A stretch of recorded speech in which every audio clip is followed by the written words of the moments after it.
नमस्कार। YouTube channel social technical work SSR पर आपका स्वागत है। दीवान बेड की चाहत सभी को होती है क्योंकि यह बेड के साथ साथ सामान को स्टोर भी करता है। आप देख रहे हैं हमारा यह काफ़ी पुराना बेड था जिसका 25% हिस्सा ख़राब हो चुका था, लेकिन इसका शेष भाग हमें ठीक ठाक लगा। हम उसी बचे हुए लकड़ी का उपयोग स्टैंडर्ड प्लेन दीवान बनाने में यूज़ किए हैं और उसी दीवान बेड का एक रिव्यू आपको दिखाने जा रहे हैं। 74 इंची लंबे, 42 इंची चौड़े और ज़मीन से 24 इंची हाइट वाले दीवान को बनाने के लिए पुराने बेड की लकड़ी को छोड़कर बाकी जो भी सामान हमें ख़रीदना पड़ा वो इस प्रकार है।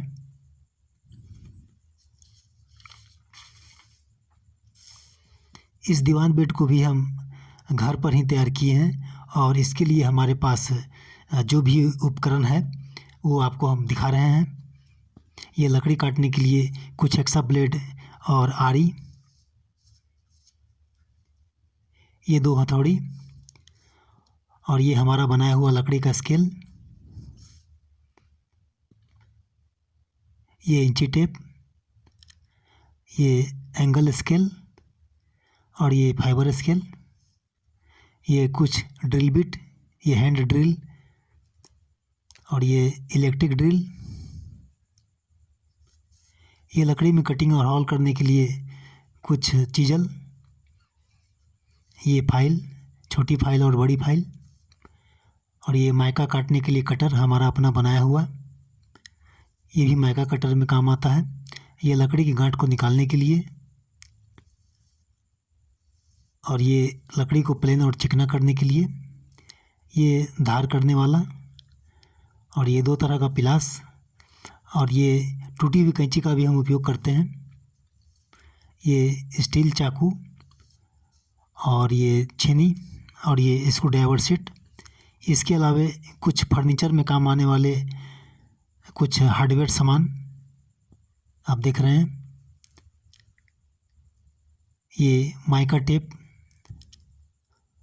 ये 2-3 तरह का एमरी पेपर, इसमें कई साइज और कई तरह की कीलें हैं और ये पॉलिश करने का सामान। स्टैंडर्ड दीवान के लिए सबसे पहले हमने 4-3 वाले पल्ले को 40 इंची लंबाई और 18 इंची चौड़ाई वाले 2 पल्ले में काट लिया है और उसमें पुराने बेड से जो पावा निकला था, चारों पावा, उसे हम सेट कर दिए हैं और इसके लिए हम फेविकोल और 2.5 इंची के कांटे का उपयोग किए हैं। ये चारों पावा उसमें लगाया गया है और पावा में नीचे से 6 इंची जगह छोड़ने पर यह छोटा पड़ गया, इसीलिए हम इसमें 6 इंची का 4 टुकड़ा जोड़े हैं। आप देख रहे हैं इस तरह। ये घर में हमें नहीं मिला और इसीलिए इसके फिनिशिंग में कुछ कमी रह गई है, लेकिन मिला जुला कर फिर भी हमारा काम निकल गया है।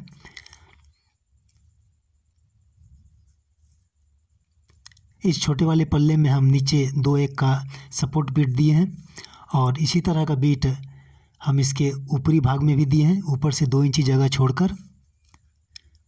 और निचले बीट में यहाँ पर ये एक तरह का कटिंग रखा गया है ताकि एक और बीट इसमें लग सके। इसी तरह की कटिंग इसकी जोड़ी वाले दूसरे पल्ले में की गई है और इस प्रकार हमारा दीवान का अगला और पिछला पल्ला तैयार हो चुका है।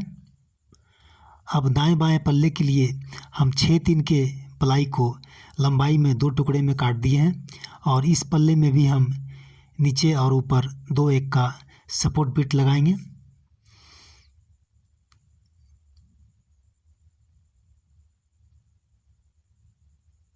इस पल्ले में नीचे यहाँ 2-1 का बिट दिया गया है और ये पूरी लंबाई में गया है और इसी तरह का बिट ऊपर में 2 इंची जगह छोड़कर दिया गया है और उसमें 3 कटिंग किया गया है जिसमें हम ऊपर का बिट देंगे।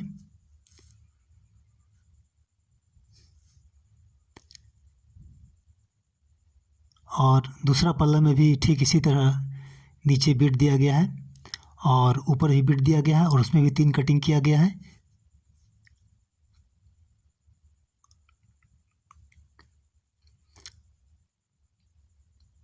ये दोनों पल्ला हमारा दाएं बाएं का तैयार हो चुका है और यहाँ पावा में एक मापी लेकर हॉल किया गया है और उसके ऊपर नट बोल्ट के क्लैंप को स्क्रू से टाइट कर दिया गया है। यहाँ नीचे भी इसी तरह किया गया है और बाकी सभी पावा में भी इसी तरह का होल करके उसमें क्लैंप को स्क्रू से टाइट कर दिया गया है। इसके अलावा हमने अपनी सोच के अनुसार इस पावा में 2-1 का एक कटिंग यहाँ किया है। चारों पावा के बाहरी हिस्से में इस प्रकार की कटिंग की गई है। इसका क्या लाभ है हम इसे बाद में बताएंगे।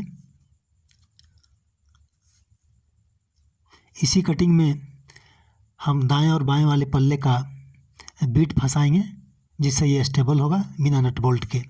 आप देख रहे हैं दाएं बाएं वाले पल्ले का ये बीट उस कटिंग में फंस रहा है और ये बिना नट बोल्ट के इस तरह खड़ा है। हम बाद में इसमें नट बोल्ट लगाएंगे और क्लैंप लगाने के लिए हमें ये पटरा का टुकड़ा इसमें सेट करना पड़ा है ताकि दोनों क्लैंप का होल आपस में मिल सके। सभी 8 क्लैंप में इस तरह का पटरा दिया गया है सपोर्ट।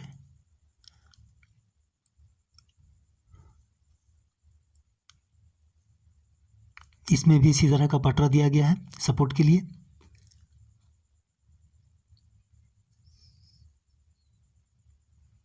और बीच वाली कटिंग का लाभ आप देख ही चुके हैं कि अगर आप अकेले ही दीवान को सेट कर रहे हैं या खोल रहे हैं तो यह कटिंग और बीट अंत तक पूरे दीवान को एक के पल्ले को एक दूसरे से सपोर्ट करके रखती है।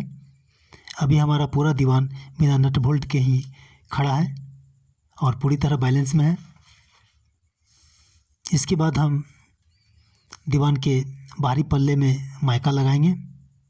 माइका लगाने का तरीका हम पहले वाली वीडियो में बता चुके हैं।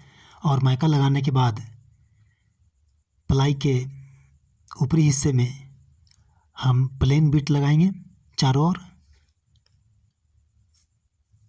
इस तरह का प्लेन बीट ये चारों ओर जाएगा जो प्लाई के कटिंग को कवर करेगा। और माइका के कटिंग को कवर करने के लिए हम ये कटिंग वाली बीट का उपयोग करेंगे। और बीट को कैसे लगाया जाए ये भी हम पहले वाली वीडियो में बता चुके हैं।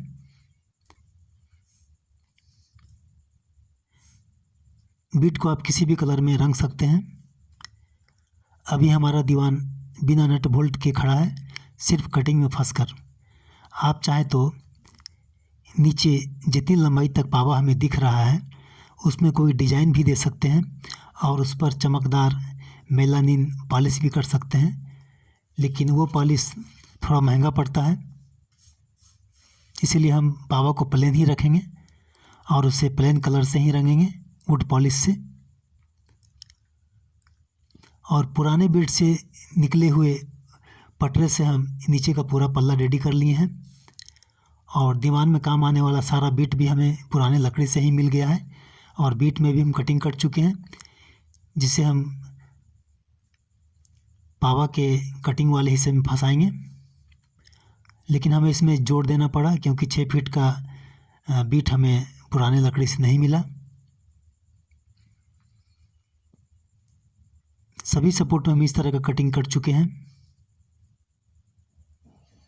और इस 6 फीट वाले बीट को हम नीचे इस तरह फंसाएंगे। ये आमने सामने इस तरह फंसेगा और उसके बाद हम जो भी हमारा नीचे वाला पल्ला है उसका पटरा ये तीनों बीट में सपोर्ट करेगा।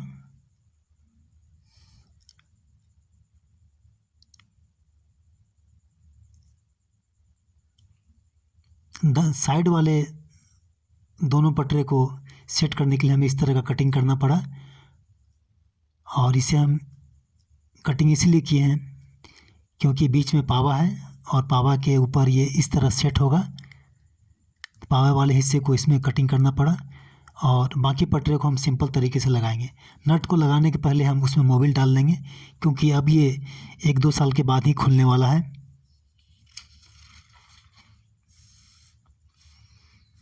और क्लैंप और पावा वाले होल को मिलाते हुए हम उसमें नट बोल्ट डालेंगे और 8 नट फंसाने के बाद ही हम उसे धीरे धीरे हल्के हाथों से घुमाते जाएंगे।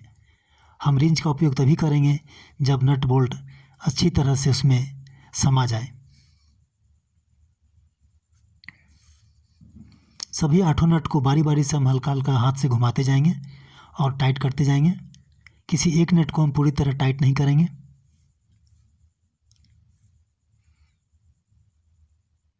अब दीवान में सभी नट अच्छी तरह टाइट हो चुका है।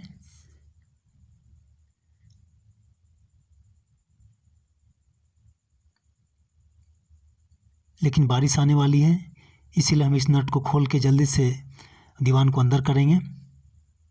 और आप देख रहे हैं नट को खोलने के बावजूद हमारा पूरा दीवान स्टेबल है।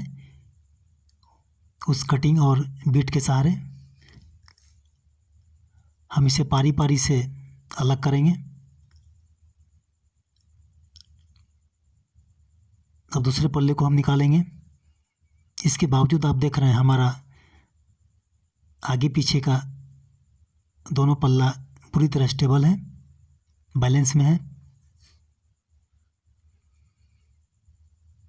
क्षमा करेंगे, गर्मी काफ़ी है इसलिए हम केवल एक गमछी में ही हैं और बारिश आने वाली है, इसलिए हम इसे अब अंदर ले जाएंगे जहां हमें दीवान को रखना है।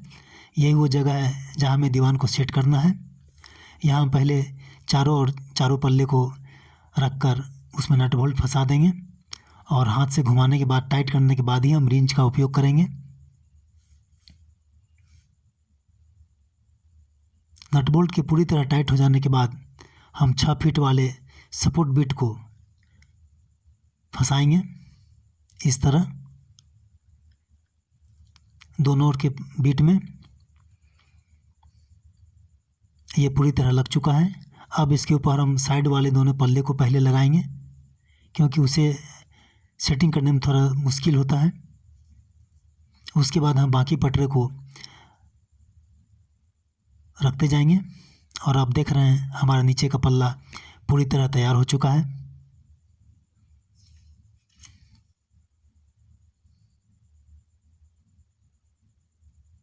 अब हम ऊपर में तीनों कटिंग जो किया हुआ है बिट में, उसमें छोटे वाली बिट को फंसाएंगे।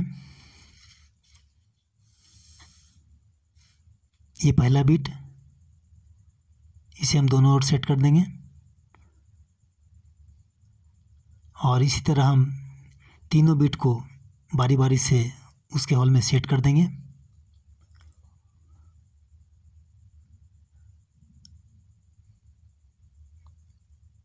इस प्रकार हमारा ऊपर का तीनों बिट अब सेट हो चुका है। और अब बारी है ऊपरी वाले पल्ले की, जिसे हम 6/4 के प्लाई से निकाले हैं। इसकी लंबाई 6 फीट है और चौड़ाई 40 इंची है।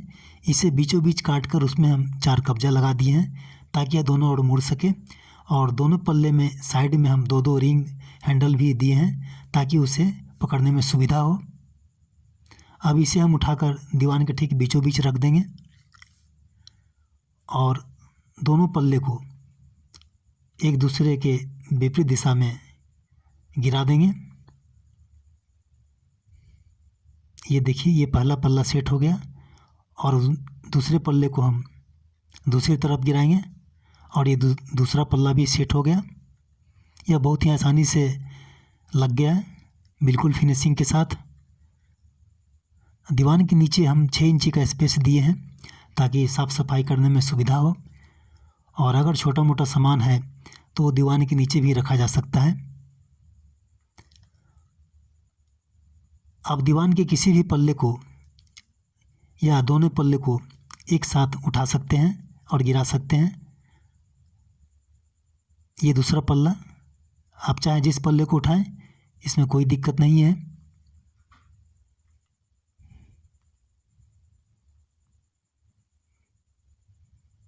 और दीवान के ऊपर चारों ओर 1 इंची का किनारा रखा गया है जो गद्दे या बिछावन को स्टेबल रखने में सहायक होगा। आपने इस वीडियो में भी हमारा साथ दिया, उसके लिए हम आपके आभारी हैं। किंतु आग्रह है कि चैनल और वीडियो को लाइक, शेयर और सब्सक्राइब ज़रूर करें।